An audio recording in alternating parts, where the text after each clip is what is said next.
ఈ యువకుడి పేరు లక్ష్మణ్.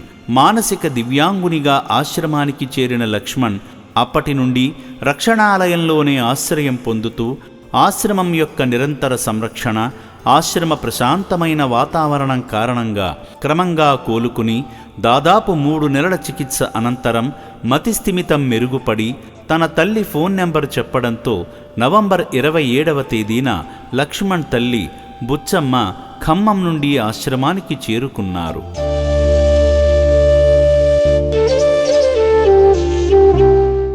ఆశ్రమ సిబ్బంది లక్ష్మణ్ను తీసుకుని తల్లి వద్దకు తీసుకురాగా కన్న కొడుకును చూడగానే బుచ్చమ్మ కళ్ళలో చెప్పలేని ఆనందం, సంతోషం ఉప్పొంగింది.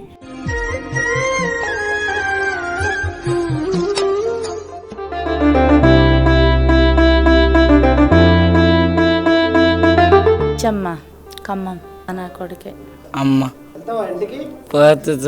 అనంతరం బుచ్చమ్మ తన కొడుకు లక్ష్మణ్ చేయి పట్టుకుని సంతోషంగా ఇంటికి తీసుకువెళ్ళింది.